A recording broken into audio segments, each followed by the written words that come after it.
Tá bom, vamos lá. Então, boa noite, gente. Bom estar aqui com vocês de novo. É um prazer ter aqui o Edmar Neto, da Movida, e a Camila.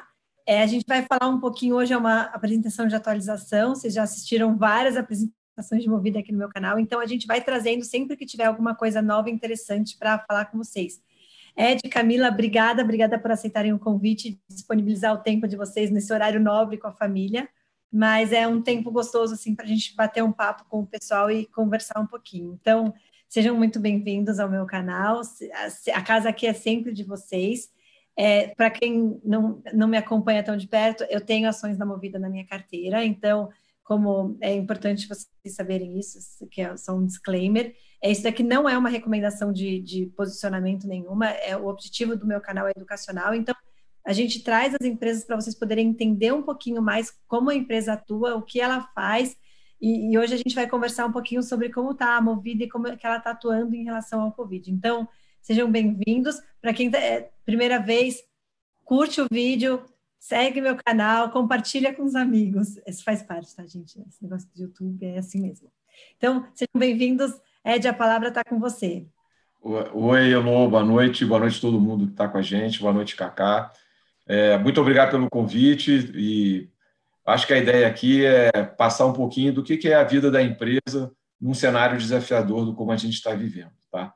Então, eu preciso fazer o disclaimer também, eu também tenho ação da Movida, né? Por razões, né? Eu acredito bastante, mas eu vou pedir para a Cacá, para a Camila ajudar a gente, a gente montou uma apresentação que a gente utilizou com os sell sites dos bancos. Na sexta-feira passada, ela está arquivada na CVM e ela mostra um pouquinho do que tem sido a nossa vida aqui depois da pandemia ou a partir de março. Tá? Então, vamos lá. Isso aqui é uma atualização e deixar todo mundo exatamente igual em nível de conhecimento, né? Então, ter um pouco de equidade na informação, transparência. E a minha brincadeira lá dentro da companhia é: se eu falo para um, eu tenho que falar para todos, e se eu falo para todos, eu tenho que escrever e botar lá dentro da CVM. Tá? Então, mais uma vez, obrigado. Vamos lá. Como é que a gente está passando pela pandemia? Tá? Então, pelo que vocês veem, né, eu tenho alguma idade, e a crise sempre é uma oportunidade de aprendizado, é sempre uma oportunidade para a gente rever o que a gente faz. Tá? Essa crise ela teve uma característica muito própria, né, que foi a questão da saúde, né, a nível global, que obrigou a gente a, antes de mais nada, tomar conta das pessoas no nosso entorno. Né? Então, é um olhar especial sobre as pessoas. Né? No nosso caso, a gente manteve nossas lojas abertas, a gente foi obrigado a mudar procedimento, junto a cliente, limpeza de carro, né, por exemplo. No caso do escritório, né, a gente implantou o home office de todo tipo de jeito, assim. O nosso call center estava 100% em casa ainda no final de março. Algumas áreas a gente conseguiu fazer com que todo o trabalho fosse à distância, outras estão em regime intercalado. A gente teve diversos casos de Covid na nossa equipe, tem um comitê corporativo de olhar para todo mundo, a gente contratou médico especializado para infectologista para nos acompanhar, nos assistir o tempo todo que a gente estava fazendo. E, além disso, a gente ainda fez muita coisa para a comunidade, diversas iniciativas, sempre ligada a transporte, logística, né? E aí a questão, de novo, como é que a gente se posiciona num cenário que é difícil, que é desafiador para todo mundo. Tá? Então, lembrando, a gente é uma empresa B, a questão de ASG ou ESG é importante para a gente e ele tem norteado um pouco do que a gente tem feito. Tá? Vamos lá, próximo. Eu acho que aqui é um negócio importante porque mostra o nível de atenção, o nível de urgência que a gente deu às coisas. Tá? Então, a gente é uma empresa leve, a gente é uma empresa de poucos níveis, bastante pé no chão, mas o que a gente viu é que, na realidade, para enfrentar essa pandemia, a gente precisava de tomar decisão todo dia. Tá? Então, o que a gente fez, a gente está se reunindo absolutamente todo dia, no início, inclusive nos finais de semana, a equipe inteira, liderada pelo nosso CEO, pelo presidente, o Renato, com os principais decisores da companhia, para tomar decisão todo dia. Então, nível de preço, desmobilização de carro, venda, fechamento de loja, acompanhamento de decreto. Então, todo dia, a reunião hoje é às 9 horas da manhã, é a reunião virtual, começa que a gente está fazendo, todo mundo abre lá e a gente investe 45 minutos, 1 hora, para olhar absolutamente todos os indicadores importantes da companhia, de todas as unidades de negócio. Tá? Então, acho que isso aí deu um nível de prontidão muito alto e ajudou a gente a implementar as coisas muito rápido, de maneira muito rápida. Porque bota todo mundo na linha. Na segunda-feira, toma uma decisão, se não tiver implementado até na quarta-feira a gente já decide para fazer, se o preço, a concorrência veio, se a demanda apareceu, tudo isso foi muito importante. Adicionalmente, né, e a gente tem uma governança própria, uma governança robusta, tem vários comitês, tem conselho, tudo. O que a gente fez? A gente apertou muito a distância entre eles. Então, eu tenho um comitê financeiro na Movida, com um conselheiro independente, um conselheiro da nossa controladora JSL, mais o Renato, mais o meu time. A gente fazia reunião semanal, passamos a fazer reunião... a gente fazia reunião mensal, passamos a fazer semanal. Por quê? Porque gestão da liquidez em crise é uma dimensão importantíssima. Eu repito isso, a crise é boa, de novo traz aprendizado, mas gestão de liquidez, em especial em negócios de capital intensivo, é o que vai fazer a companhia atravessar. Tá? Do ponto de vista dos órgãos mais acima da nossa administração, o conselho, que, de novo, era mensal, passou a ser quinzenal, com comunicação via WhatsApp, com todo tipo de comunicação correndo muito, muito rapidamente. E eu acho que agora a grande coisa que aconteceu com a gente é que o Conselho, hora nenhuma, deixou de olhar para frente. Então, tivemos uma ação muito aguda no início da crise para a gente se adequar a esse cenário de um trimestre, talvez 2 trimestres de uma crise, enfim, completamente diferente, mas sempre as decisões sendo tomadas olhando para frente, olhando para 2021 e depois, porque não tem nenhuma dúvida que tudo, né, que o crescimento vai voltar, que as coisas vão voltar. Talvez não do jeito que eram, mas não tem nenhuma dúvida que a gente volta a crescer e volta a melhorar resultados. Tá? Então, é só para dar uma ideia do que é a vida aqui desse lado da empresa, por que a gente conseguiu fazer bastante coisa. De novo, o senso de urgência muito, muito elevado. Tá? Vamos para a próxima. O que a gente fez? Tá? Então, falando de tática, né? O que a gente fez? Do ponto de comunicação, isso é importante, eu acabei falando isso um pouquinho na frente, a gente deixou todos os canais abertos. Tá? Abertos. Então, estamos participando de várias lives, já houve mais de, essa altura, está chegando perto de 500 interações de todo tipo, material gravado, apresentações arquivadas na CVM, agências de rating, se vocês lembrarem, né, para aqueles um pouco mais antigos, em 2008, 2009, as agências de rating foram um fracasso porque não conseguiram enxergar nada. Então, nessa crise, elas estão sendo muito diligentes, a gente faz call toda semana, ou eventualmente a cada 15 dias. E aí, no nosso caso, a gente conseguiu reafirmar, né, os nossos ratings, o que é um negócio importante, que mostrou na qualidade do nosso crédito. Né? Então, de novo, gestão de liquidez, gestão creditícia é um negócio em crise, muito importante. O pessoal do equity, o pessoal da ação, fica olhando muito o modelo, valuation lá para frente, e acha que nunca vai faltar dinheiro. Quando vem uma crise, muita gente pega de calça curta. Né? A gente tem vários exemplos aí, mas, de novo, aqui, para a gente, é um negócio muito importante. Tá? Bom, é isso também, canal aberto com o banco. Houve um enxugamento da liquidez, né? E quando a gente fala de fundo de renda fixa, que são grandes tomadores das nossas dívidas, eles estão passando ainda por momentos difíceis. Então, a gente precisou de balanço de banco. Né? Então, a gente tinha acesso, o grupo está capitalizado, isso facilita a nossa conversa e permite que a gente fale de R$ 1 bilhão de crédito aqui durante a pandemia, de novo permitindo a gente atravessar esse período aí de muito desafio. Tá? Então, no final das contas, todo mundo ajudou, a gente está com o canal aberto com todo lado. Né? Quando a gente fala do negócio, né, o que a gente lançou durante a pandemia? E aqui a mensagem desse slide é o seguinte: pessoal, está horrível, está duro, precisamos ajustar, precisamos fechar, precisamos desligar a gente, mas a gente tem um plano que não pode parar. E o plano nosso é ficar soltando coisas, lançando produtos novos, com novos atributos e apostando no mercado que ainda tem muito para crescer e que está em transformação. Então, a gente lançou o que a gente chama do Web Check-in. O que é isso?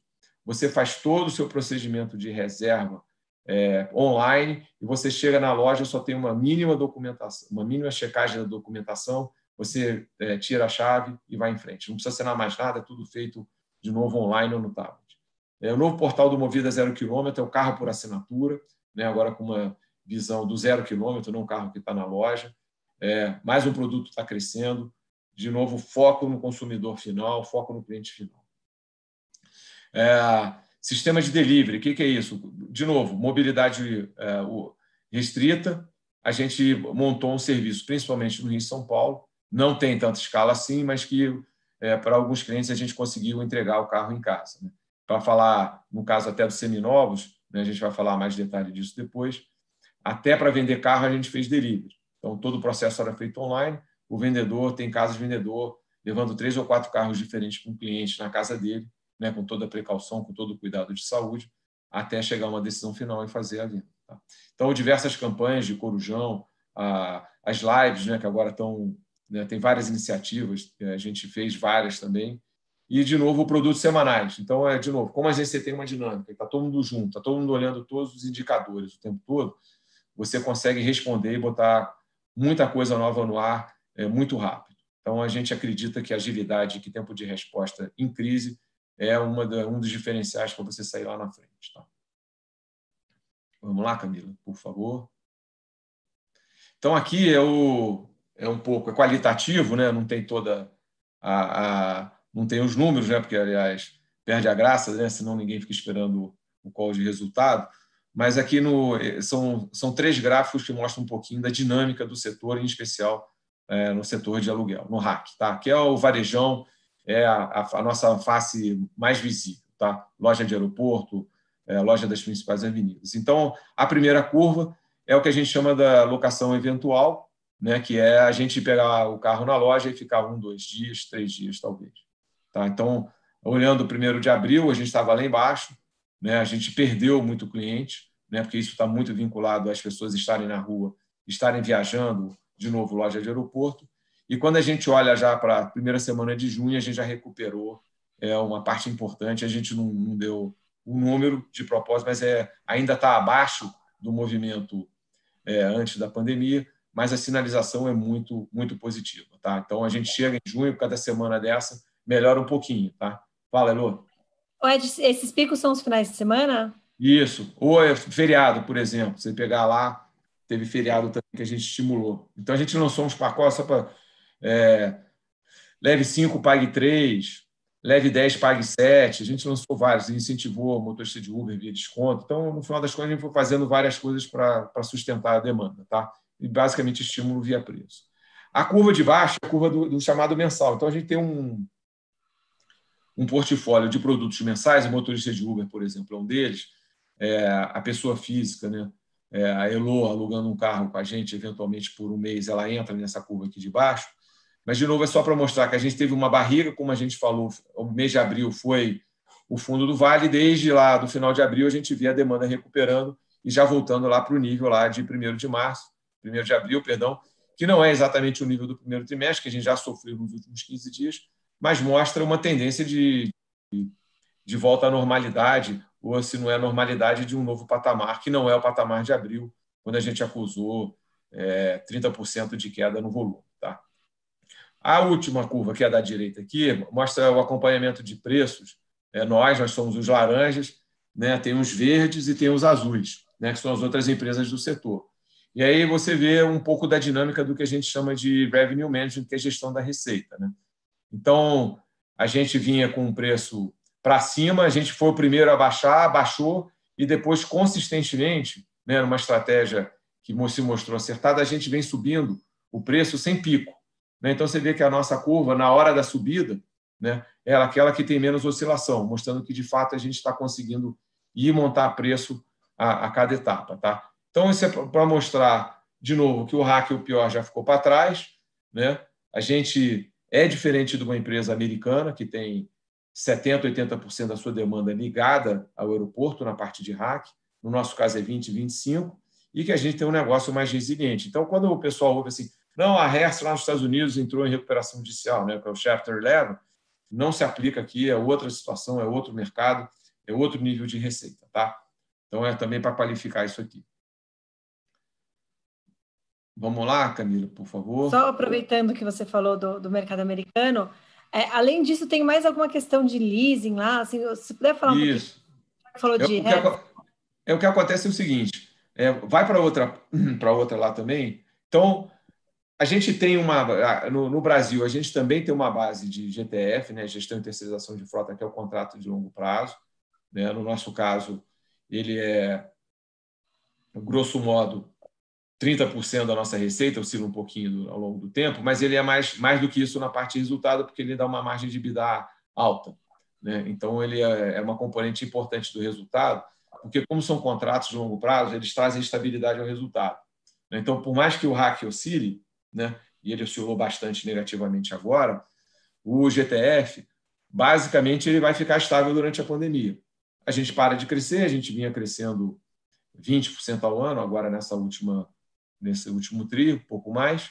Aí agora o que acontece é que a gente, na comparação anual, a gente cresce um pouquinho menos, o número talvez seja 15%, 18%, e de um trimestre para o outro, mesmo com a pandemia, a gente fica estável. Tá? Então, isso aqui as empresas americanas não têm na proporção que a gente tem.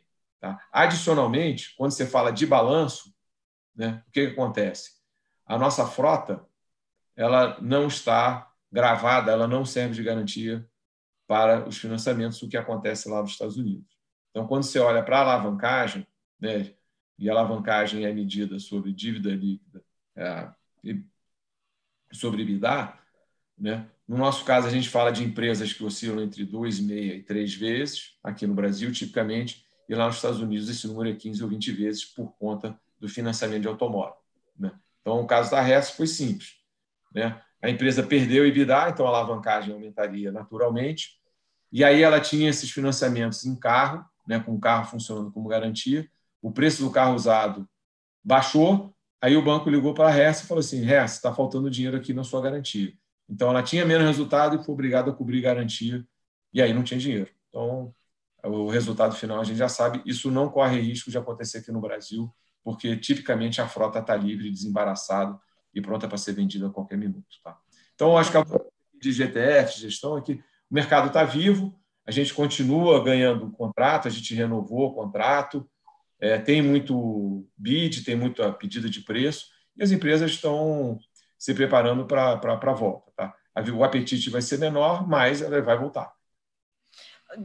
Ed, aqui nessa parte de ETF, assim, o que você está sentindo? As empresas, elas estão aumentando porque elas não querem mais que os funcionários peguem ônibus, transporte público e estão dando carro? É isso? Da onde está vindo esse aumento? Tem um pouco.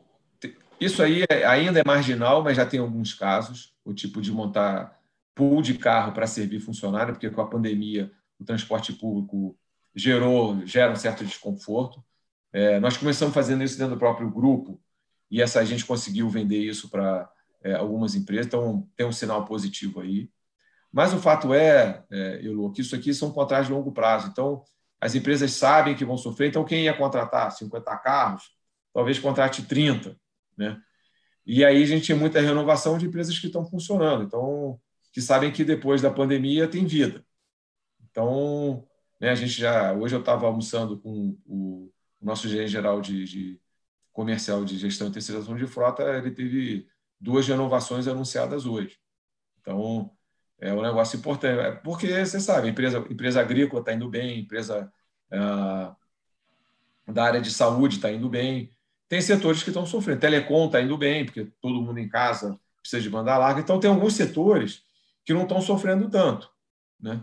Tem outros que, evidentemente, sim. Tá? Mas é aquela coisa do você contrata o mínimo que você sabe que vai precisar. Então, os projetos de expansão durante algum tempo, eles vão estar congelados. Significa dizer que a gente vai ter que ser mais proativo em termos de ir caçar clientes, tá? Em termos de fazer o hunting.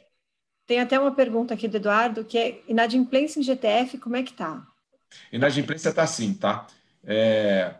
A gente teve pedido de todo tipo de coisa, tá? O que é? Pedido de não pagar durante a pandemia, pedido de dar desconto durante a pandemia, período de diferir o pagamento durante a pandemia, tá? Então, e tem um pouco de tudo. O que aconteceu, né? a gente está lidando com uma inadimplência maior do que o habitual, mas menor do que a gente esperava. Os primeiros 30 dias da pandemia, ou seja, entre 20 de março e 25 de abril, foram realmente muito duros, porque ninguém sabia o que ia acontecer. A visibilidade era muito baixa.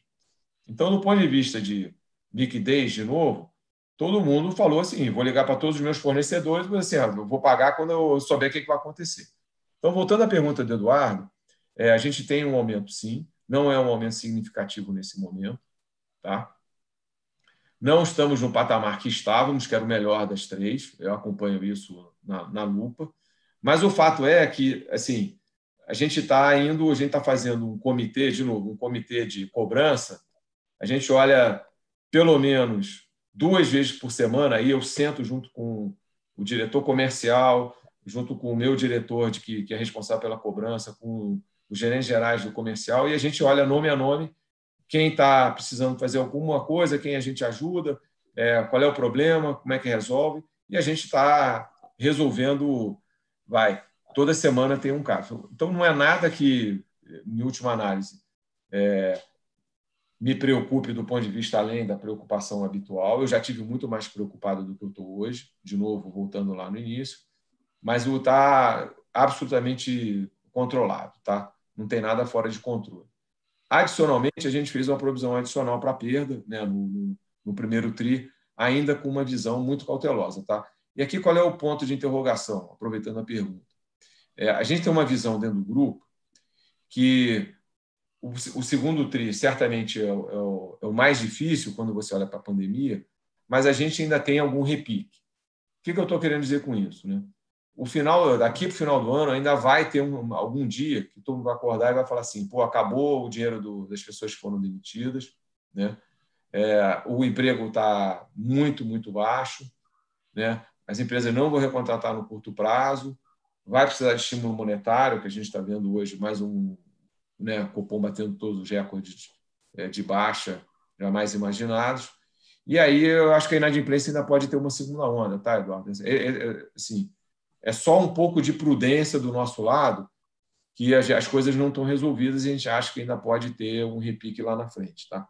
Mas, assim, está melhor do que a gente esperava e aí muito do fato da gente discutir nome a nome e os contratos serem contratos de longo prazo. Tá? E a gente, de fato, está procurando ajudar todo mundo. E até aqui, gente, oi, boa noite. Também tem a iminência da retomada, né? Então, tem muito do medo do cliente esticar a corda e a gente ir lá e tomar o carro de volta. Então, também é diferente de um serviço que você já foi lá, prestou, e você guarda o boleto, né? No nosso caso, a gente pode ir lá e tirar os carros. Então, também dá um certo conforto extra, dado o momento atual. E até dentro dessa renegociação, em algum momento, por exemplo, vamos dizer, uma locação mensal era R$ 1.500, e aí ela caiu, em algum momento isso já começa a se recuperar nos meses seguintes, tipo, teve parte dessa renegociação que valeu só para abril, e maio, junho já começa a voltar. O impacto de preço, Elu, é marginal, tá? É marginal. Porque a gente conseguiu, em função do relacionamento, fazer com que esse negócio não fosse relevante, então tinham medo no mercado em relação a isso, né? Mas para a gente está passando, né? De novo, estamos aprendendo igual a vocês, né? Estamos no dia 75 da pandemia, né? Aquele negócio, e aí a sinalização em relação a preço é positiva, tá? Então, mas de novo, é nome a nome, não tem regra, tá? Então você diz, qual é a receita do bolo? Não tem receita do bolo. A gente roda um relatório completo 3 vezes por semana, com a lista de todo mundo, com um saldo, o que está acontecendo, com o que cada um fez, quem é que falou.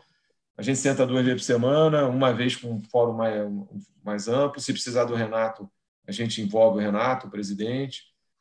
Hoje teve um call com uma das empresas da nossa carteira, os 2 CEOs falando, para vocês entenderem também do lado de fora o que está acontecendo. Era um cliente grande nosso, né? A Camila estava lá no escritório, botamos lá eu, Renato, o comercial, o CEO do outro lado, e aí como é que a gente faz, o que tem, tal. Então, as coisas vão se ajustando. Eu quero, de novo, visibilidade muito baixa. À medida que a gente vai aprendendo, a gente consegue ir tratando cada caso e dando uma customização e tal. No primeiro momento, você disse, vamos lá, nada pode, aí todo mundo pede tudo e a gente vai conseguindo fazer o negócio andar. Tá?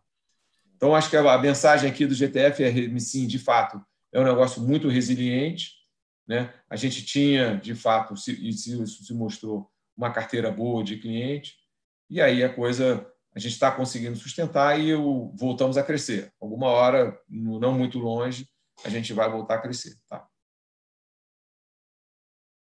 Esse aqui é o grande, talvez, o grande diferencial de estratégia de execução nossa em relação à concorrência, que foi a parte de seminovos. Então, né, a gente já vinha, depois de um longo inverno, a gente já vinha a primavera já dos seminovos, né? Então, chegando lá nas margens que a gente gostaria de chegar depois de 1 ano e meio de muito trabalho, e aí veio a pandemia, mas a pandemia ajudou a gente. Tá? A gente tinha um projeto digital, e o projeto digital ele sempre leva 1, 2 anos, e a gente precisou fazer esse negócio em 2 semanas. Tá? Estou brincando, mas é de novo o que está acontecendo com todo mundo. Então, como eu já havia falado, implantamos um processo de delivery, enfim, botamos muito dinheiro online, basicamente não teve mais nenhum dinheiro que não fosse online. Deixamos os canais de financiamento abertos, que precisa de negociação. Colocamos um novo site no ar totalmente diferenciado, melhoramos a nossa comunicação com os consolidadores, né, Web Motors e Carros e outros. Abrimos um canal novo de atacado que a gente não tinha, né, que também é um intermediário que nos ajuda. Aumentamos muito a cobertura de cliente. De novo, se a gente tomou a decisão, certa ou errada, mas que para a gente cada dia mais se mostra certa, de estar operando todo o dia da pandemia, a gente está ocupando um espaço comercial. Isso é inevitável. Porque se os outros não estão, né, e o mercado existe, nós estamos lá, né, e os números estão mostrando isso, nós estamos crescendo carteira de cliente.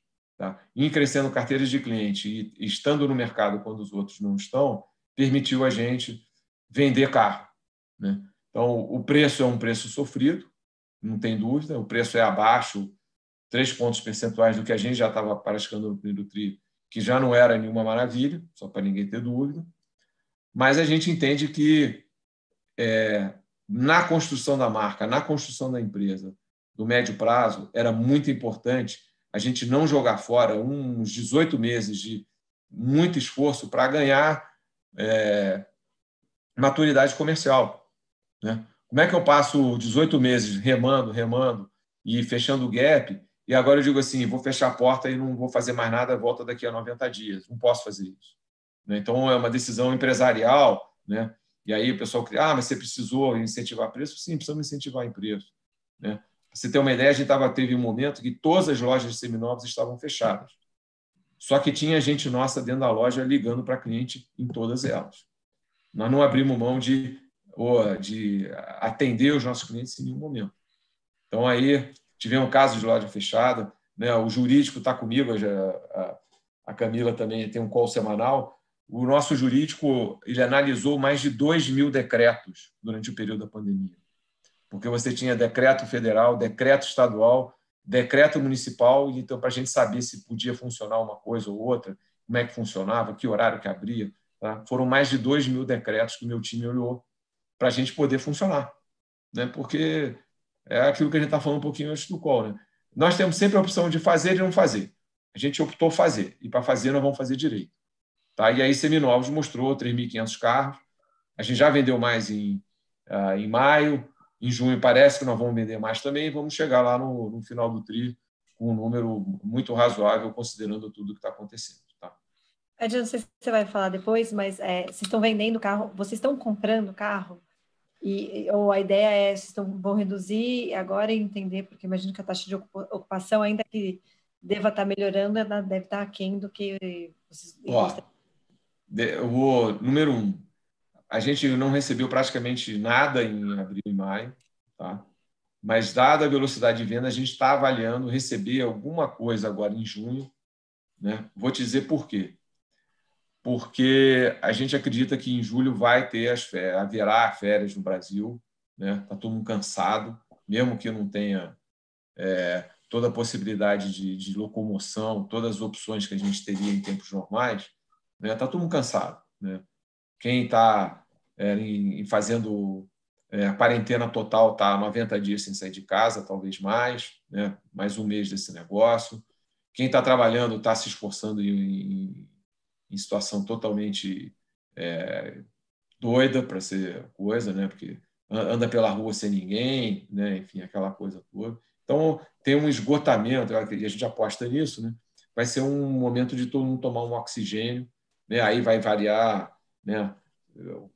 Vai para um hotel no interior, vai para uma praia com pouca gente, vai ter um pouco desse. Nós somos organizados mesmo, né? Não conseguimos fazer quarentena, distanciamento social do jeito que deveríamos, mas a gente acredita que haverá férias no Brasil.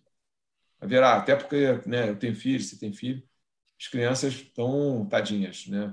Estão presas dentro de casa, a gente precisa levar para tomar sol. Então, alguma coisa a gente vai fazer e aí o carro ele ganha espaço. Tá? Então, a previsão é que a gente receba alguma coisa assim em junho, estamos discutindo já. De novo, o ajuste foi feito para dar essa flexibilidade para a gente, porque, voltando à sua pergunta, Elô, todo o esforço que a gente fez foi entre 90 e 150 dias, a gente não sabia exatamente quanto tempo, a gente tem a empresa 100% eficiente como a gente tinha antes, sem carro ocioso. Então, quando chegar, e a gente vai conseguir fazer mais para 90 do que para 150. Tá? Quando chegar no dia 30 de junho, se você tirar uma fotografia da Movida, ela vai estar menor, mas ela vai estar com um índice de ocupação de mais de 70%. Provavelmente até 75%, porque já tem a entrada das férias. Então, a fotografia do dia 30 para a gente já vai dar uma temperatura muito boa do tamanho do ajuste e que, de fato, mostra que a gente não tem dinheiro ocioso dentro da empresa. Porque esse aqui é o ponto. Esse aqui é um negócio que bota muito dinheiro dentro, né? É intensivo em capital e eu tenho que rentabilizar esse dinheiro o tempo todo. Né? Só para lembrar o pessoal que está nos ouvindo, a gente tem 5 bilhões de reais em carro. Eu não posso ter um dia sobrando, né? Você faz a conta aí, divide 5 bi por 360, um dia de ineficiência do meu sistema todo, isso gera milhões de reais de ativo parado. Eu não posso. Então, todo o nosso trabalho foi de novo, trazer a eficiência operacional para o patamar que é preciso, ter menos demanda, e com isso a gente já está olhando comprar carro. Só para você entender, a gente está olhando já. Vai depender das próximas semanas, se as montadoras vão ter, é outra história. Está todo mundo machucado, a retomada da produção vai ser lenta, mas acho que a boa coisa é essa, tá? Já estamos olhando de novo para crescer. Fica o recado, se você quer alugar carro em julho, faz com antecedência, né? Isso, vai voltar, fica tranquilo. Se já estou apontando que pode chegar a 75, a gente vai ter hora de 80 médio por cento de taxa de ocupação, que é quando chega no limite. Né? Isso aí, não, vai. Estamos animados. Aproveita nossos corujões, nosso Pague Isso. 7. Isso. Siga aí. Vamos lá, Camila, por favor. Então, aqui, de novo, seminovos, né? A gente já falou bastante, né? Investir muito em tecnologia, robô, olhando o estoque todo dia, enfim. E aqui é só uma fotografia que a gente tirou de uma ferramenta que nos ajuda, né? A olhar a concorrência, os vários robozinhos que a gente tem aí. E aí a fotografia que a gente tirou mostra o nosso estoque médio de seminovos com a mais baixa quilometragem, o que, de novo, permite a gente vender e manter a frota jovem, porque no fim do dia isso aqui é um negócio de eficiência operacional. Então, se eu tenho uma frota mais jovem, isso atrai mais clientes e permite um melhor preço de venda. Então, quando você olha assim, né, e a gente já fomos o pior, tá? Só para ninguém ter dúvida. Nessa fotografia aqui, lá no passado, todo esforço foi para justamente ser o mais competitivo. E aí o fato da gente estar vendendo vai permitir que a gente tenha a frota mais nova, tenha um produto mais atraente do ponto de vista do rack e do ponto de vista dos seminovos. Tá? Então, é só para vocês entenderem um pouquinho onde é que isso chega. Tá? Bom, de tudo isso, né, eu falei muito das ações táticas, né? O que foi preciso fazer, o que a gente incorporou, olhando sempre o curto prazo, evidentemente que coisa permanece, né? Mas promoção de Uber lá desaparece, né? Pacotes, como eu falei, né? do feriado de leva 7, paga 5, espero não precisar fazer mais, né? Mas o que fica disso tudo que você está atacando a estrutura da empresa para ela estar mais pronta, mais bem posicionada no momento que a retomada acontecer. Tá? Então, a gente fechou 15 lojas. Tá? Então, a gente acredita que dá para ser mais eficiente, são lojas onde havia outras alternativas próximas. Né? Então, a gente fica mais leve, fica mais eficiente. Tá? O que a gente chama de adequação de quadro, infelizmente, a gente precisou reduzir gente. Tá? Então, só para você entender o nível de alerta de novo que a gente teve, a gente desligou mais ou menos entre 20% e 23% do quadro total, sendo que metade disso foi em março. A gente não deixou entrar em abril sem ajustar mais de 10% do nosso pessoal. Por quê? Porque a gente está com a visão muito cautelosa.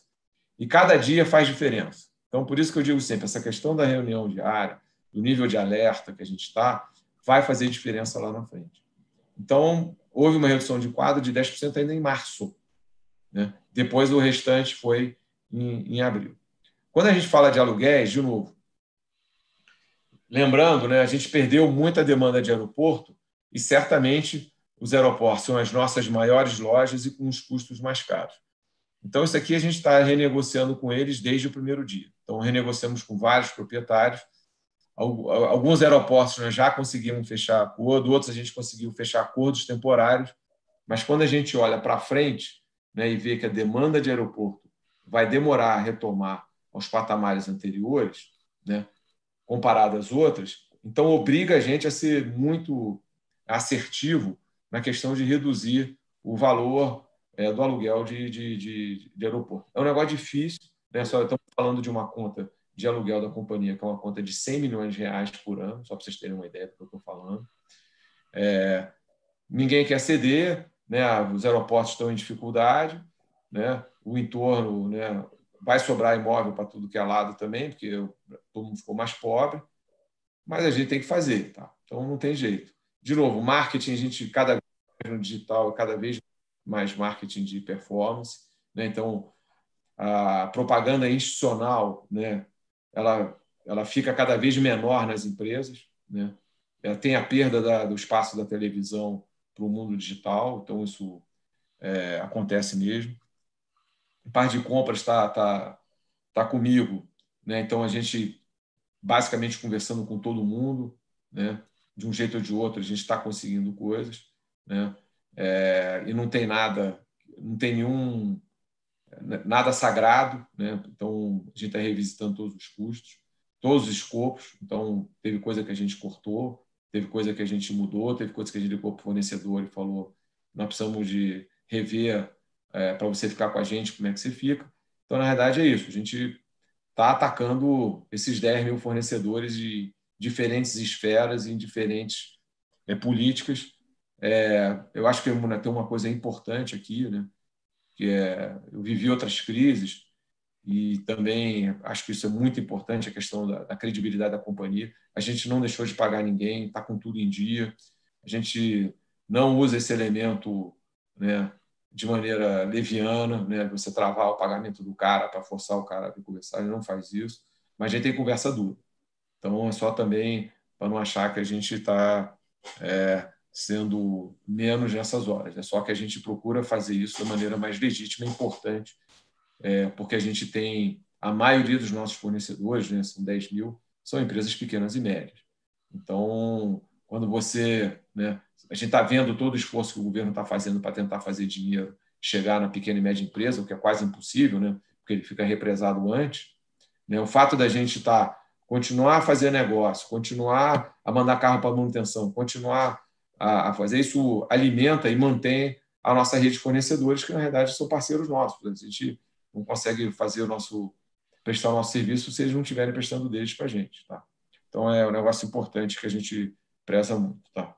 Voltando até um pouquinho para a estrutura, Ed, fazendo gancho lá com aquele slide lá de cima que a gente falou dos produtos mensais e que a gente acredita que vão ganhar mais peso, né, no nosso total. Isso. A gente acredita que toda essa enxugada que a gente deu na operação também vai ajudar a gente a capitalizar e a ganhar margem com esses novos produtos. Então, quando você tem o serviço de um aluguel eventual, de aeroporto, por exemplo, como o Ed estava falando, a quantidade de vezes que o cliente vai na loja, a quantidade de vezes que a gente tem que lavar o carro, tudo isso é maior. Então, a gente acredita que consegue também alavancar operacionalmente com essa estrutura mais enxuta, ou seja, em outras palavras, voltar a crescer sem necessariamente crescer em número de carros, né? Sem necessariamente crescer em número de lojas e crescer na mesma medida os nossos custos. Isso. Legal. Então, aqui é um pouco da gestão de liquidez que eu fiz menção logo que eu comecei a conversar, né? Eu acho que isso aqui é um slide com opção de número, mas o que é o negócio mais importante aqui? O mais importante é a gente entender que a empresa, número um, ela tem liquidez, ela tem acesso ao crédito, ela está com as suas operações acontecendo e ela vai honrar seus compromissos e não vai dar susto em ninguém, né? Isso faz com que você tenha uma capacidade, na hora que a retomada acontecer, muito boa para sair na frente dos outros, né? Então, a gente juntou aqui, né, esses 500 milhões de reais que a gente captou durante a pandemia, né? Evidentemente que o preço mudou, o CDI mais baixo também acaba compensando esse negócio. Prazos diferentes, mas o mercado está mais curto do que estava pré-pandemia, né? Tenho certeza, então ninguém está dando dinheiro assim de longo prazo, do jeito que dava antes. A gente também teve postergação de dívida, que é um outro elemento de você dar crédito. De novo, você vai empurrando, administrando seu caixa. E um negócio muito importante, que é sempre um número grande para a gente, é pagamento para a montadora, né? Então, a gente tinha 1.400 bi no balanço para pagar, enfim, o nosso prazo médio é 120 dias, e aqui a gente já diz que 1 bi já foram endereçados, né? Quando acabar o segundo tri, eu vou ter pago 550, outros mais de 500 milhões eu tive apoio ou da montadora ou de banco para estender o pagamento, e aí com 1 bilhão em caixa, isso faz com que eu, operando normalmente, né, eu estou com um nível de conforto grande, né, inclusive em relação a covenants, né, que é um indicador financeiro importante para cumprimento na questão de dívidas.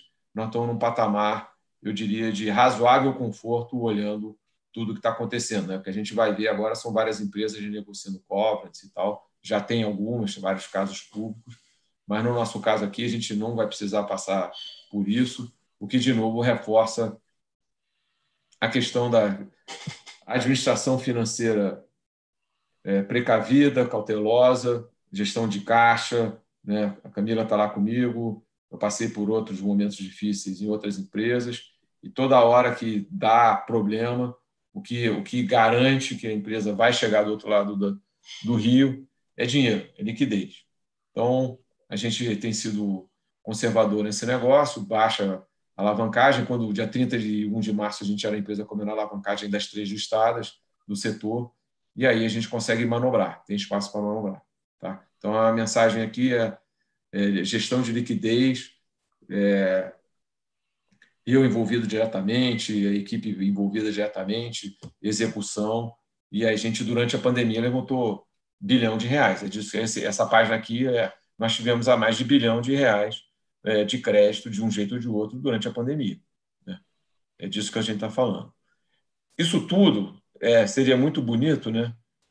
Sozinho, mas ele tem um complemento importantíssimo, que é central da nossa estratégia, que é a questão do cliente, né? Então, durante a pandemia, a boa notícia é que o nosso NPS aumentou, né? Então, teve o waiver que o cliente, ninguém estava atendendo, só vocês estavam lá, enfim,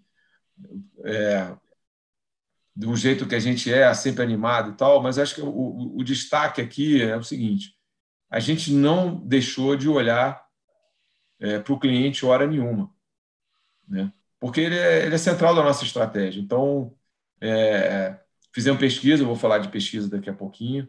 De novo, a empresa focou muito no que precisava fazer de curto prazo para ajustar, mas ela não deixou de olhar para as suas dimensões fundamentais. E o atendimento do cliente é uma peça, impacta o meu bônus, impacta o bônus do CEO, fora todo mundo que está ligado ao cliente. Eu não falo com o cliente. Mas se a gente não tiver um NPS lá direito, ele vai impactar o meu bônus. Então, de alguma maneira, toda vez que tiver uma questão ligada a cliente, eu tenho que prestar atenção, né? No mínimo por interesse próprio, né? No mínimo por interesse próprio.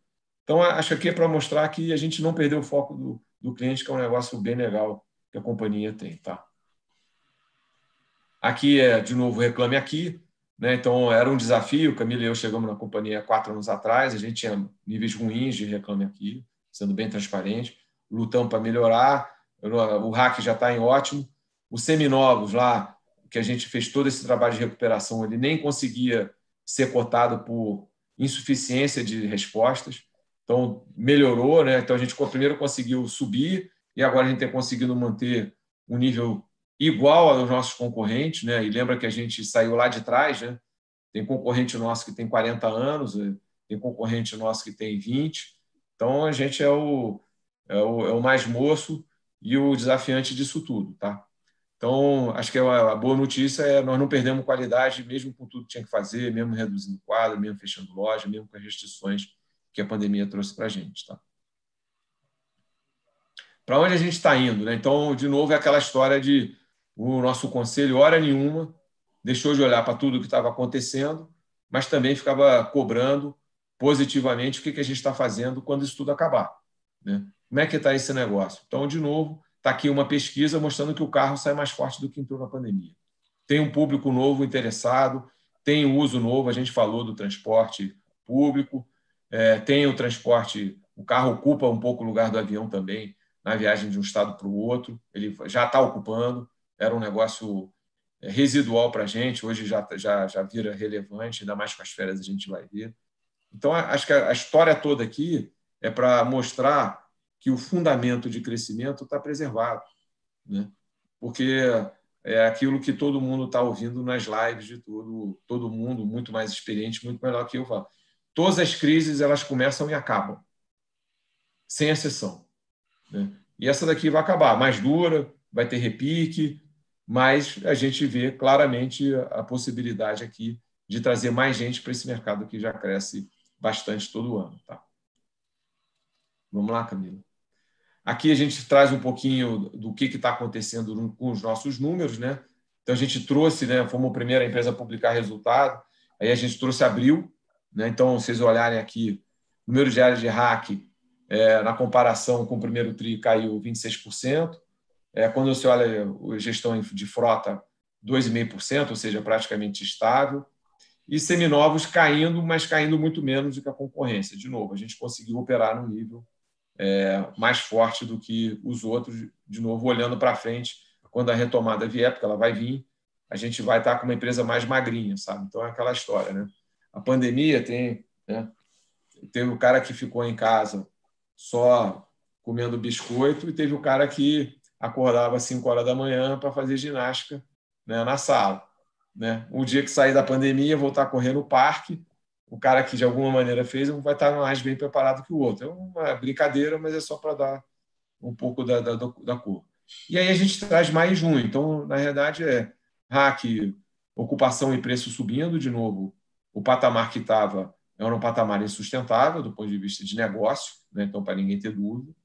O GTF, a gente falou, estável, e seminovos, volume e margem subindo. As margens de abril e maio foram bem ruins, tá? De novo, refletindo essa visão nossa de perda de 3 pontos, mas em junho a gente já vê um pequeno sinal de melhora, tá? Como acho que a gente está, vamos dizer assim, quase que sozinho em nível de atividade, né? Os outros ainda estão, vamos chamar assim, ganhando velocidade, porque a gente não parou de nenhum. Talvez a gente tenha um nível mais baixo de concorrência, talvez, né? Mas o fato é que a gente está já aponta, né, como eu falei, no dia 30 de junho, para ter ajustado a empresa em todas as dimensões que a gente gostaria de ter ajustado. Talvez tenha vindo mais cedo do que a gente esperava ou esperaria lá atrás, mas foi também fruto do esforço todo que a gente fez. Tá? Então, o legal de destacar aqui é a tendência, né? Então a gente acredita que passou o pior momento do Vale, né? E aí a gente também já passou por esse momento, diria até para o final de maio, começo de junho, né, Ed, que a gente foi testando a sensibilidade e a elasticidade dessa demanda ensaiando uma volta, né? Então, isso deu conforto para a gente ir aumentando preço de seminovos, dado esse volume que foi positivamente surpreendente para a gente. E no Rent a Car também, tirando alguns dos bônus que a gente tinha ali no pior momento, para os motoristas de aplicativo, para onde foi mais agudo o nível de desconto, né? Isso, e a mensagem até, o próprio Eugênio deu uma entrevista no Valor umas 2 semanas atrás, ele também falou a mesma coisa. Então, o mercado está alinhado nessa percepção. O pior já ficou para trás, agora todas as curvas apontam para cima, não são as curvas, as inclinações não são as mesmas do passado, mas olhando tudo, né? Você vê aqui, né? A gente perdeu 30%, grosso modo, da receita de serviço. A gente tem vários casos de empresas que perderam 60%, 70%. Né? Então, seminovo, você olha lá, a gente está falando de 25% de perda. Também empresas perdendo outras. Né? Então, no final das contas, a gente vai sair de um jeito até melhor, né? Quando a gente olha em retrospectiva do que estava pensando. Tá? Então, acho que aqui é óbvio que eu estourei meu tempo, né? Óbvio, né? Não consigo cumprir tempo nenhum. Mas, basicamente... Tem 2 horas. A gente pode continuar e tem um monte de perguntas. Tá? Não, acho que a mensagem aqui é a seguinte, tendo cliente, acionista, gente no centro do negócio, né? No centro da nossa estratégia, acho que o ponto aqui é o seguinte, como toda crise ela traz aprendizado, você passa momentos duros, tem dia que você acha que não vai sair do lado de lá, tá? Mas acho que o mais importante é você ter uma estratégia clara e alinhar a empresa toda. Tá? E nisso aí o Renato é sensacional, tá? O nosso presidente. Ele tem uma liderança muito positiva, muito legítima. Né? Ele chegou lá, a empresa tinha 5.000 carros, tinha 20 lojas, ele montou tudo junto com o conselho. Então quando ele compra o plano e faz o plano rodar, a gente traz todo mundo e aí as coisas acontecem. Então, a mensagem que a gente tem procurado passar não tem nada resolvido, né? A gente tem um plano que é duro, que obriga ajuste, que não é o que a gente gostaria, mas que o cenário nos obrigou. Agora, quando chegar lá em julho, se continuar do jeito que está, a gente já vai sair largando na frente, porque, de fato, a gente está magrinho, a gente acordou às 5 horas da manhã para fazer ginástica durante a pandemia. Tá? Então, a mensagem é essa. Tá? De novo, obrigado. Acho que só o registro aqui, né, para ter a opção de gente vendo e que vai ver depois. Né? A gente começou em 17, não eram 1.000 CPFs na nossa base, tá? Não eram 1.000 quando a gente abriu o capital. E esse negócio vem, de certa forma, reproduzindo o comportamento da Bovespa como um todo. Mas a gente hoje, ano passado, a gente bateu 40.000 e a gente já está com mais de 70.000. É uma base importante para a gente gosta de falar com pessoa física. A gente monta canal, está disponível. É muito importante para o Brasil, não é só para a Movida. É para o Brasil essa transformação. A gente está só começando. Juro baixo é um cenário diferente, é um cenário que eu não vivi, né? Eu tenho 55 anos e é muito importante a gente trazer, e iniciativas como a sua são muito importantes para cada vez mais a gente ter um mercado de capitais forte, pujante, legal, transparente, correto no Brasil. Acho que eu fico bem feliz, tá, de estar aqui. E qualificado também, né, Ed? A Elo tem todo um trabalho educacional que é muito bacana. Isso. Né? Super. E a gente sempre teve o canal aberto com você, então é um pouco de rasgação de seda, mas é porque eu acredito, né? Eu acredito nisso. Né? É verdade. Não, legal, obrigada, gente. Para mim, assim, é uma honra. A Movida é talvez a empresa mais próxima, das minhas empresas mais próximas, a que está mais disponível. Então, é a terceira live, eu gosto de estar aqui, eu estou sempre disponível para vocês. E parabéns pelo trabalho que vocês têm feito também, sempre muito aberto, sempre muito transparente, sempre muito disponíveis. Então, a gente sente, assim, a gente está na ponta no dia a dia, o pessoal comenta, Elô, às vezes até assim, a Camila salvou esses dias, Elô, tive um problema da documentação. Então, assim, é super divertido, porque a gente entende um pouco mais a empresa E é muito legal ver como vocês estão preparados e estão malhando às 5 da manhã. Eu não estou dando conta, tá? Então eu estou sem malhar. Mas como vocês estão organizados e como a empresa passou bem essa fase? Obviamente é uma coisa difícil e você teve uma perda substancial de receita. Então não é que passa sem nenhuma machucado, mas a gente já está com tudo dando e daqui a pouco já vai estar podendo correr. Tem uma porção de perguntas, eu vou fazendo aqui para vocês, então, quem quiser fazer pergunta, vai marcando aí no Q&A e eu vou dividindo as perguntas. Então, a primeira delas é a discussão do STF, né? Deixa eu fazer uma coisa. Não, agora já foi. Mas a pergunta é, assim, como é que essa mudança de entendimento pelo STF de PVA no estado de origem de utilização do carro, assim, o que disso é factível e verificável e como é que isso impacta vocês? Tá legal. Então, teve uma decisão agora do Supremo, né, de um caso lá de Santa Catarina, essa é a notícia das últimas 24 horas, tá? Ainda precisa ser regulamentada, e isso aí no Brasil é uma matéria muito complexa, né? Como é que você vai regulamentar, né, o IPVA de carros de empresas que se movem, né, no Brasil inteiro. Tá? Então, qual é a nossa aposta? Primeiro, tem que repercutir a decisão para ter efeito geral, então isso leva algum tempo. E depois tem a dificuldade da regulação. Né? Então, por que isso parece simples? Porque nós somos cartoriais. Então, tem que dizer exatamente como é que funciona para o cara poder te fiscalizar. Então, a gente acha que vai levar tempo, né? Não é uma coisa imediata. Tem uma outra variável que é um pouco mais complexa, que é a própria reforma tributária, né, andar, porque ela vai andar em 2021. E aí esse tempo, exatamente, aí esse tempo de eventualmente ser regulamentado um negócio acaba que é sobrepujado pela reforma tributária. Então, isso é uma hipótese. A outra hipótese é, de fato, o negócio acontece, é regulamentado e ele traz um ônus para a gente, né? Qualquer coisa entre 0% e 1% sobre o valor total da frota. E aí eu tenho duas visões. Né? Eu tenho uma visão que é, primeiro, se a gente continua num cenário onde as três grandes empresas, como tem mostrado até hoje, têm disciplina, né, você consegue repassar isso para peso.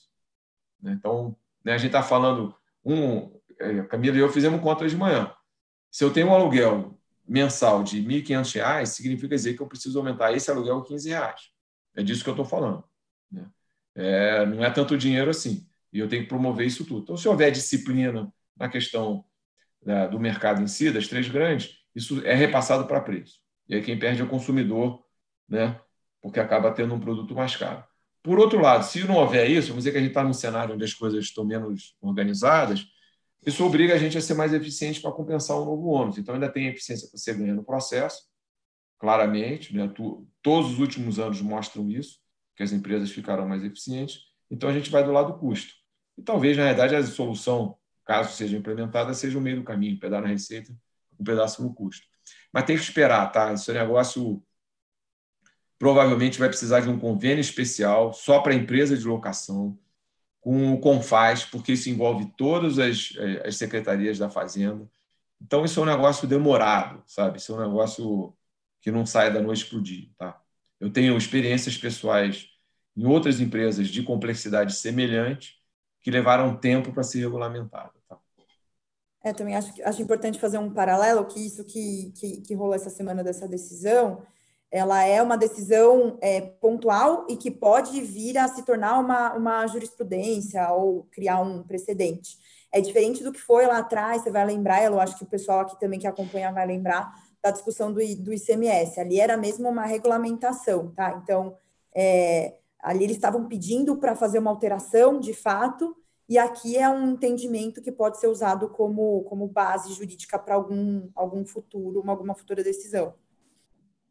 Eu ia até ia aproveitar o assunto, então se vocês puderem desenvolver um pouquinho como é que está essa história do ICMS na venda de seminovos. Isso está exatamente do jeito que estava com o convênio, acho que é número 6, lá de 2000 e qualquer coisa. Continua tudo igualzinho. Né? A gente não pode vender carro antes de 12 meses. Né? Caso aconteça, a gente tem que pagar um imposto com um agravio. Não mudou nada. Tá? De novo, a nossa aposta, a Camila vai lembrar, quando teve aquele ruído todo no ano passado, a nossa aposta é que tudo vai para a reforma tributária. Porque se cada grupo de pressão agora começar a ficar botando lei específica, a reforma tributária não vai acontecer nunca. Né? A concessionária se sente prejudicada por causa da empresa de aluguel, aí bota um negócio. Aí o cara do laboratório se sente prejudicar, não sei o que, bota um negócio. Aí a reforma tributária não vai sair. Então, do ponto de vista de liderança do Congresso, alguma hora o pessoal vai chegar assim, ó, não entra mais nada, a gente vota a reforma tributária em 2021 e depois a gente volta à vida normal, senão eles não vão conseguir fazer. Tá? Torcer, né? Aluguei um carro Isso, tá bom, a torcida, tá certo. Vamos lá. Market share na retomada, assim. Porque vocês enxugaram mais do que Movida e Unidas. Vocês entendem que tem o risco de perder market share? Ou a retomada dá tempo de eventualmente aumentar a frota, se for o caso?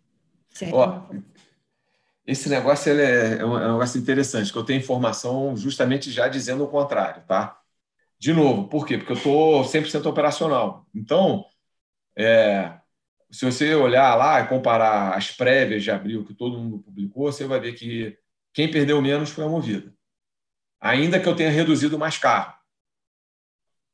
Então, né, eu reduzi mais carro via seminovos, mas eu mantive os do RAC mais ocupados de novo. Então, o que está indicando para mim os primeiros números, e os números vêm dos adquirentes e tudo, é que eu não estou perdendo market share. Tá? Então, esse é um ponto. Isso provavelmente por causa de Uber, que você é menos exposto a Uber, assim, tem até Não, olhando o geral, porque o Uber até a gente usa cartão também, né? Só falando de uma fonte de dados que a gente já tem disponível. Tá? Então, esse é o primeiro ponto.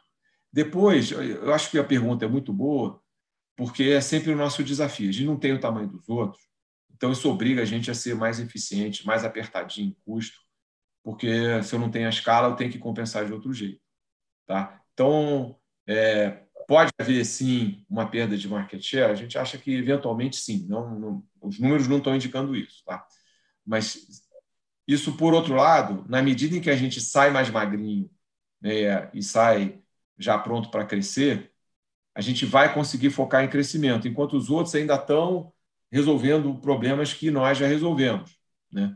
Então, você pega lá, os nossos concorrentes são maiores, né? Não vender carro durante um trimestre, vender menos carro, vai obrigar eles a focarem em vender carro, enquanto eu já vou estar focado em comprar carro para crescer, você está entendendo? Então, esse risco existe, não estou tirando ele da mesa, mas cabe à nossa gestão ser muito proativa para não deixar espaço para os outros. Né? E, de novo, é a qualidade da receita. Né? A gente tem que focar muito em qualidade da receita. E qualidade da receita é melhor quanto mais pessoa física direto, esse é o foco.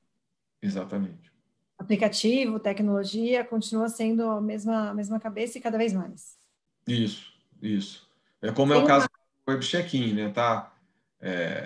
Elô, assim, nós estamos transformando esse negócio na tal da jornada digital de qualquer jeito. Né? Isso economiza em gente. Né? Isso economiza em gente. Eu preciso de menos gente na loja. Então, isso ajuda. Né? A experiência do cliente melhora. Então, tudo isso ajuda. Até, eventualmente, essa redução que vocês fizeram, ela pode ser compensada um pouco por tecnologia, então vou voltar... Certamente.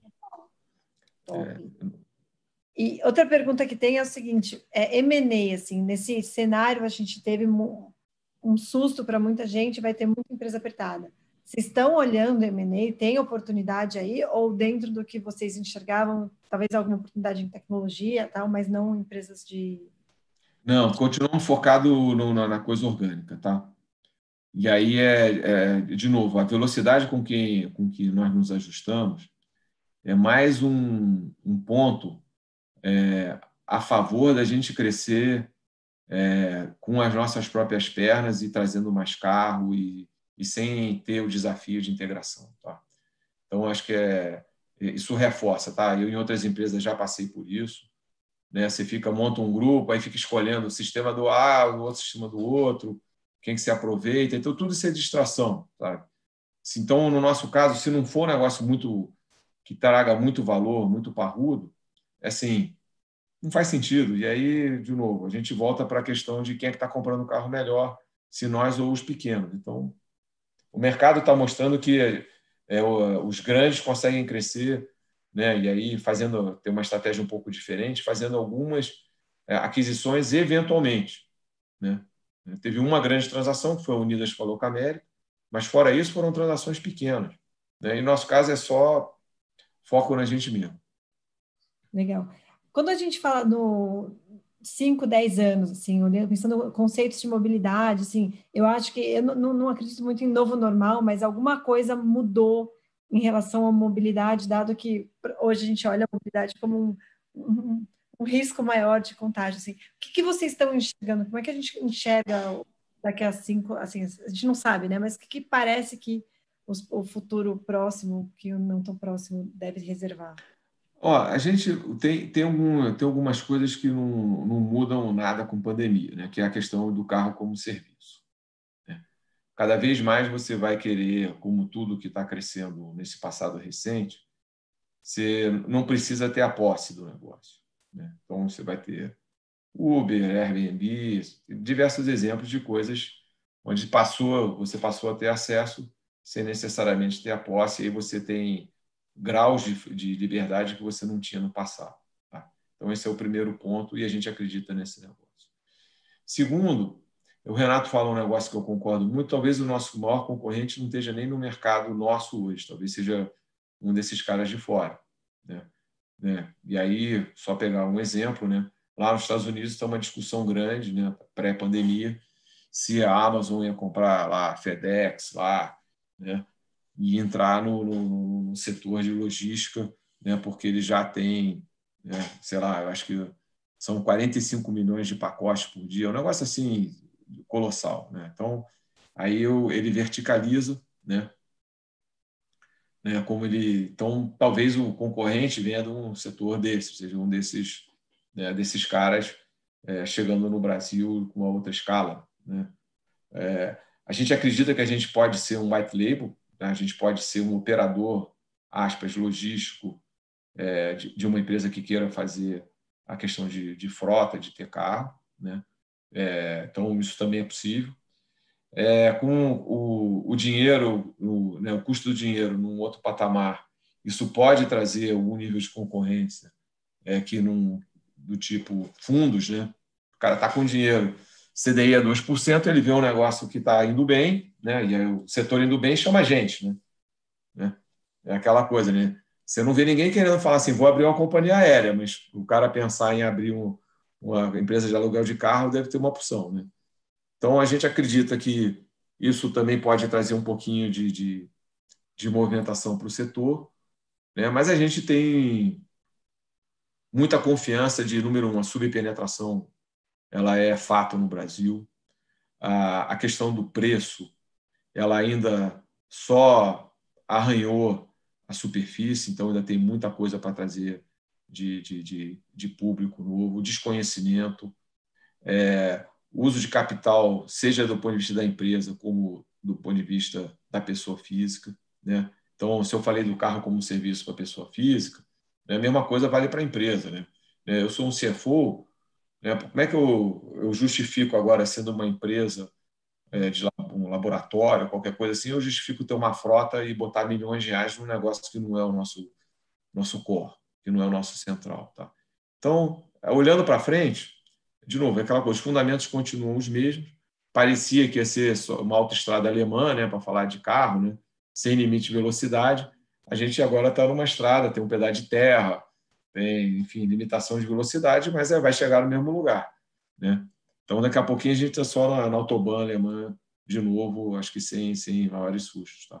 Mas é uma pergunta, lembra sempre que é o seguinte: a gente fica falando muito do mundo sem ativo, né? Que as empresas asset light são as empresas que têm que botar, que não sei o quê. Mas, pô, alguém vai ter que ter o ativo. A gente vai continuar andando em carro, a gente vai continuar morando em prédio, alguém vai ter que carregar esse negócio, alguém vai ter que fazer o serviço, alguém vai ter que manter. E aí a gente entra. A gente gosta desse negócio. É difícil, é complexo, mas é certamente uma das coisas que a gente consegue fazer bem. Se ninguém quer carregar, então vale mais aceitar carregar, né? Isso, exatamente. Alguém tem que carregar, né? Alguém tem que carregar. E outra pergunta, quando a gente olha assim a nossa estrada de terra, olhando 2021, comparando com 2019, assim, obviamente não dá para saber, mas a expectativa é mais ou menos em linha ou eventualmente 2021 um pouco melhor que 2019? 2020 esquece, né? Não, olha só, 2021 vai ser melhor que 2019, a gente tem pouca dúvida sobre isso agora, tá? Olhando ainda que essa muito curta recuperação, todos os outros fundamentos, né? Os grandes, né, ganhando o mercado em cima dos pequenos, o custo do dinheiro barato, tudo isso a gente já enxerga de novo a gente ganhar tração no nosso crescimento, tá? Então, para a gente, 2021 vai ser melhor que 2019, talvez seja alguma coisa perto do que seria, 2021, talvez seja melhor, certamente será melhor que 2019, e talvez seja o que a gente não fez em 2020, né? Talvez seja aquele ano que a gente faz um X no calendário, assim, agora vamos pular para o outro, esquece tudo, e vai. É disso que a gente está falando, tá? E crescimento, assim, essa parte de desmobilização de frota, eu lembro que lá atrás vocês tinham um slide que mostrava, assim, na apresentação institucional, que a frota americana, tipo, hoje em dia, só 1% dos carros que poderiam ser locados, eles são, e as empresas ainda carregam muita frota. E aí, nesse cenário atual, assim, você começa a ter... As empresas, está tudo parado nessas negociações corporativas maiores, ou você começa a ter cotação, ainda que não feche nada, assim, você volta a ter cotação? A gente começa a ter cotação, sim, de gente que não olhava, né? A gente acha que vai ter um negócio que vai acontecer, que é das empresas venderem carro para fazer caixa e alugarem no minuto seguinte, né? Então, a gente acha que isso vai aparecer. Então, de novo, isso ajuda a gente. Isso ajuda a gente, né? De novo, toda vez que tem, né, uma crise, Elô e todo mundo, no fim do dia, quem chega do outro lado é quem está com a liquidez organizada, né? Então, você tem várias empresas com um econômico maravilhoso, mas se tem uma gestão de liquidez, vamos chamar assim, inadequada, acaba que quem tem, mesmo não tão bom, sai numa vantagem lá na frente, entendeu? Então, é esse momento que a gente está vivendo, tá? Tem uma incerteza muito grande, né? Os números estão mostrando isso, né? O que está acontecendo? A liquidez está empossada, né?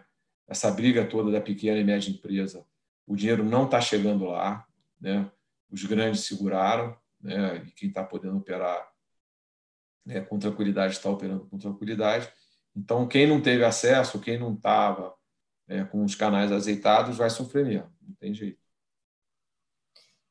E olhando assim os canais, a gente estava falando assim antes, né, pré-pandemia, os assuntos pré-pandemia, como é que eles ficam agora? Mas tinha toda essa discussão das montadoras quererem entrar no negócio de locação. E aí agora a gente tem essa pandemia e como é que revê isso? Porque eu imagino que na hora que você olha o concessionário que seria o dono do ativo, eu imagino que ele deva ter assustado um pouco. O que sobra dessa discussão agora, pós-pandemia? Olha, eu acho que tem uma reflexão aqui, Elô, que é o seguinte: qual é a relevância do Brasil no mundo, né? E no mundo do automóvel, o Brasil está perdendo relevância um dia depois do outro, tá? Então, o que acontece? A gente faz o número pré-pandemia era 80 milhões de carros sendo fabricados no mundo todo ano, dos quais 23 milhões na China, 17 nos Estados Unidos. Então, os dois países eram metade do mercado. Só para lembrar, pré-pandemia a gente era 3%, né? Então, a gente era uma fração, um mercado já pequeno, né? Então, não é prioritário. Vamos só, né, a gente parece aqui, né, que vive aqui, né, eu moro em Moema, eu sei que eu moro em Moema, que não é o Brasil. Isso aqui, para mim, não é o Brasil. O Brasil é outro lugar. Eu não moro no Brasil, né? Então, fica difícil imaginar, num cenário onde as montadoras estão sofrendo uma pressão muito grande, já per si, nos seus países, que elas tiveram que parar e tudo, né? Chegar e começar a alocar recurso numa praça que está mais complexa do que as outras, porque se olha lá para a China já retomou a venda de automóvel, né? E aí você diz assim, não, vou botar dinheiro lá no Brasil. Fica difícil. Então, por quê? Porque esse negócio aqui é capital intensivo. Então, se o cara quiser ser competidor de verdade, tem que botar 40 mil carros na rua. 40 mil carros na rua é 1,5 bilhão, 2 bilhões de reais. Isso é dinheiro em qualquer lugar do planeta. Num cenário onde a liquidez passou a ser um troço muito importante, eu acho pouco provável que exista.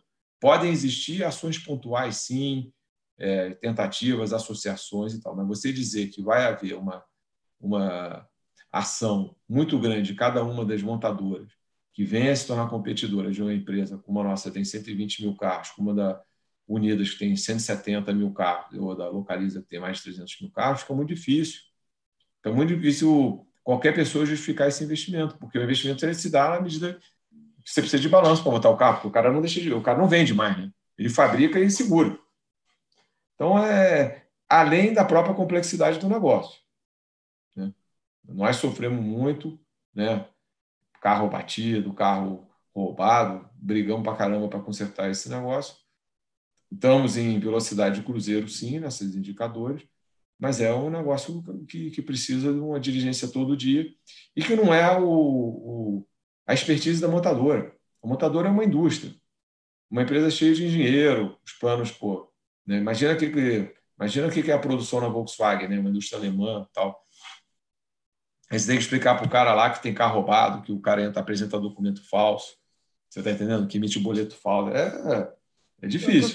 Compra numa fazenda e some, leva para o Paraguai. Isso, é difícil. Né? A gente tem rastreador hoje, quase 100% da frota do RAC, mais de 95% da frota do RAC tem rastreador. Tem carro nosso, tem 2 rastreadores. Né? 2, né? Então, né? Você imagina isso para o cara que está na indústria. Né? Tem algumas pessoas que estão na indústria que imagina que já dá para pensar que a nossa vida no serviço e exposto com um ativo exposto é complexa. Então, eu acho que não vai ter nada muito grande. Tá? Eu não estou dizendo que não tenha, mas não vai ter nada que... Né, isso chama atenção. É bom porque chama atenção, aumenta o mercado indiretamente, e aí vamos indo. E nada impede da gente também atuar como white label, como quem presta serviço, né? Como o Ed já tinha comentado. Tem toda a parte de manutenção. O cara está aqui perto da construção, manutenção, mas ele vai viajar com o carro que ele alugou, ferrou, né? Isso, exatamente. Tá bom. Gente, acho que a gente passou por tudo. Eu espero não ter esquecido nenhuma pergunta. Foi fantástico, como sempre. Obrigada, Ed. Obrigada, Ká. Acho que é sempre bom assim, atualizar e, de novo, do que eu acompanho, vocês talvez sejam uma das empresas que sejam mais abertas e acaba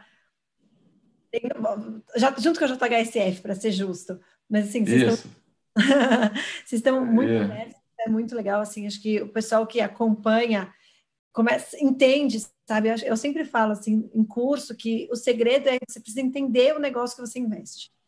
E, efetivamente, acho que dá para entender o negócio Movida. Então, eu agradeço mais uma vez a disponibilidade. Tendo novas novidades, assim, eu chamo de novo, porque acho que a ideia é justamente equalizar, né? Não é justo que só o institucional tenha acesso à informação. Então, obrigada, gente. Curtam o vídeo, assinem o meu canal, acompanhem nas redes sociais, porque a minha ideia é trazer o máximo possível de empresas nos próximos dias. Então, assim, conforme eu for conseguindo, eu vou trazendo para vocês. Obrigada, Ed. Obrigada, Cacá. Mais alguma palavra final? Não, agradecer a todo mundo a paciência de ficar me ouvindo, que eu sei que é duro, fala devagar, vai ter que aumentar a velocidade. Né? Obrigado de novo pelo convite, a gente está sempre à disposição. E é um pouco na linha do que você falou, estudem, olhem, né? É importante a gente amadurecer esse mercado como um todo, que vai ser bom para todo mundo. Tá? Obrigado aí. Gente, obrigada, viu? Se cuidem aí.